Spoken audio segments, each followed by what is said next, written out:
দীর্ঘ 22 বছর পর দুই বাংলার সম্প্রীতির মেলবন্ধন হিসেবে শুরু হয় নৌকা বাইচ প্রতিযোগিতা সোনাই নদীতে। সেই সাথে দুই বাংলার বাসিন্দারা ওই নৌকা বাইচের ভেতর দিয়ে একে অপরকে আলিঙ্গন করে মিষ্টি খাইয়ে শুভেচ্ছা বিনিময় করলেন। উত্তর 24 পরগনার বসিরহাট মহকুমার অন্তর্গত স্বরূপনগরের ভারত বাংলাদেশ সীমান্তে অনুষ্ঠিত হলো দুই বাংলার মিলন উৎসব নৌকা বাইচ প্রতিযোগিতা। বলতে পারা যায় দীর্ঘ 22 বছর পর 11ই এপ্রিল শুরু হলো পুরানো সেই সম্পর্কের নৌকা বাইচ প্রতিযোগিতা। জায়গাটি হলো স্বরূপনগরের সীমান্ত এলাকা হাকিমপুরে।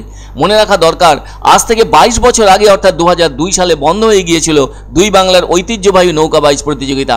হাকিমপুর বাজার কমিটি এবং সীমান্তরক্ষী বাহিনীর যৌথ উদ্যোগে আবারও অনুষ্ঠিত হলো নৌকা বাইচ প্রতিযোগিতা। একসময়ে দুই বাংলার মানুষের কাছে এই নৌকা বাইচ প্রতিযোগিতা ছিল সম্প্রীতির মেলবন্ধনের মতো। সেই সম্প্রীতি যেন কোথায় হারিয়ে গিয়েছিল। 22 বছর পর তা মানুষের টানে সেই সম্প্রীতি যেন নতুন করে জেগে উঠল সোনাই নদীর বুকে। 0 পয়েন্টের সীমান্ত রেখা অতিক্রম না করে এই নৌকা বাইচ প্রতিযোগিতা অনুষ্ঠিত হয়। আর তার সাক্ষী হিসাবে উপস্থিত ছিলেন দুই দেশের সীমান্তরক্ষী বাহিনীর আধিকারিকেরা। এছাড়া উপস্থিত ছিলেন জনপ্রতিনিধিরাও। তবে এই প্রতিযোগিতা যাতে সুষ্ঠুভাবে হয় সেজন্য কড়া নজরদারি ছিল দুই সীমান্তের। ওদিকে বাংলাদেশের সাতক্ষীরা অঞ্চলের কলারোয়া সীমান্তে বয়ে চলা সোনাই নদীতে ওই নৌকা বাইচ প্রতিযোগিতাই অনুষ্ঠিত হয়। সেই প্রতিযোগিতার সাক্ষী হিসেবে থাকলেন হাজার হাজার মানুষ।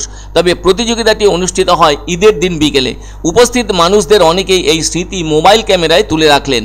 এই নৌকা বাইচ প্রতিযোগিতায় মোট 9টি বাইচ অংশগ্রহণ করেছিল বলে জানা গেছে। বিকেল 5টা থেকে সন্ধে পর্যন্ত চলে প্রতিযোগিতাটি। প্রতিযোগিতা শেষ হতেই দুই বাংলার মানুষের দাবি প্রত্যেক বছরই যেন এভাবে নৌকা বাইচ প্রতিযোগিতাটি অনুষ্ঠিত হয় আর এভাবেই যেন সকলে আনন্দ উপভোগ করতে পারেন। 112 ব্যাটালিয়ন কুইক রেসপন্স টিম, গোয়েন্দা বিভাগ সহ আরও একটি কমিটির যৌথ প্রচেষ্টায় প্রতিযোগিতাটি অনুষ্ঠিত হয়। প্রায় 1 লক্ষের উপরে দর্শক উপভোগ করলেন ঐতিহ্যবাহী ওই নৌকা বাইচ প্রতিযোগিতা।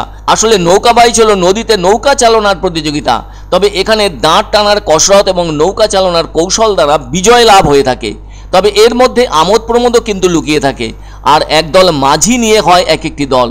এমন অনেকগুলি দলের মধ্যে নৌকা দৌড় বা নৌকা চালনা হলো নৌকা বাইচ প্রতিযোগিতা। এ ধরনের প্রতিযোগিতা লোকায়ত বাংলার লোক সংস্কৃতিরই অঙ্গ। নৌকাগুলির গঠন সরু যেমন হয় তেমনি আবার লম্বায় 150 থেকে 200 ফুট পর্যন্ত হয়ে থাকে আর প্রস্থ 5 থেকে 6 ফুট পর্যন্ত হয়। সাম্পান মানেও নৌকো, তবে সেই নৌকো অনেকটা জাহাজের মতো হয়। এছাড়াও আছে গয়না নৌকো, যার লম্বায় 100 থেকে 125 ফুট হয়ে থাকে এবং প্রস্থে 8 থেকে 9 ফুট হয়ে থাকে। এ ধরনের নৌকার সামনের দিকটা 3 ফুট জল থেকে উঁচুতে থাকে আর পেছন দিকটাও 4 থেকে 5 ফুট জল থেকে উঁচুতে থাকে। নৌকা বাইচের নৌকায় থাকা পরিচালককে বলে গায়েন। এই গায়েনদের জায়গা হলো গলুইতে। তারা সারি গান গেয়ে থাকেন।